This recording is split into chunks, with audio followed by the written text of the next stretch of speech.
yang mau saya tanyakan seputar taraweh nih Ustaz. Tapi kan biasanya kita melakukan taraweh itu setelah sholat isya ya Ustaz.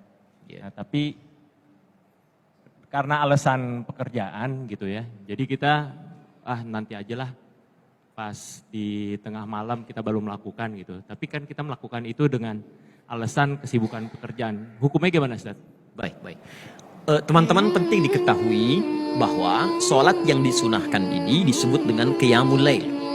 Atau dalam hadis Muslim nomor hadis 749 disebut dengan sholatul lail. Sholatul lail. Ya. Sholat yang ditunaikan di malam hari. Nah, malam itu disebut dengan lail, batasnya adalah dari mulai ba'da isya sampai dengan menjelang ke fajar. Ya, menjelang ke fajar. Jadi tunaikan dari ba'da isya menjelang ke awal datangnya fajar. Itu disebut dengan lail namanya. Batasnya membentang jauh. Jamaknya disebut dengan layali. Lail, lela, lili, lala, layali. Itu malam. Ibu lela, ibu malam-malam gitu kan. Nah ini baik. Nah dari sini kapan waktu yang terbaik menunaikannya? Banyak contoh dari Nabi. Ada yang mengerjakan langsung ba'da isya, masuk masih malam. Kalau nanti ada kesibukan misalnya jam 8 masih sibuk, jam 9 saya masih terjebak macet. Saya sampai rumah tiba-tiba misalnya jam 12. Boleh nggak tunaikan jam 1? Boleh, karena masuk kategori lail, malam.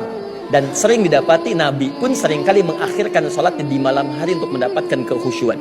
Beliau istirahat ba'da isya, pulang kemudian ke rumahnya, tengah malam kadang-kadang bangun. Nah di malamnya itulah beliau menunaikan sholat malamnya. Dan itu banyak tersebut dalam hadis. Apa manfaatnya? Buka Quran surah ke-73 ayat yang ke-6. Ya, paling kanan di sebelah bawah. Allah sampaikan, "Inna nasyi'atal laili hiya ashaddu wat'aw wa aqwamu qila." Sungguh bangun malam itu, jika Anda bisa lakukan itu semua, maka saat bangun malam itu getaran kejiwanya akan terasa kuat dan setiap apa yang dibacakan itu menyentuh ke dalam hati kita. Dibeda salat malam dengan salat siang. Anda bangun malam hari, suasananya lebih beda. Makanya kata para ulama, kalaupun Anda ingin akhirkan kemudian salat itu sampai dengan ke malamnya, itu boleh dilakukan dengan catatan bukan karena malas dan menunda-nunda. Ya, karena urgensi yang diperkenankan oleh syariat.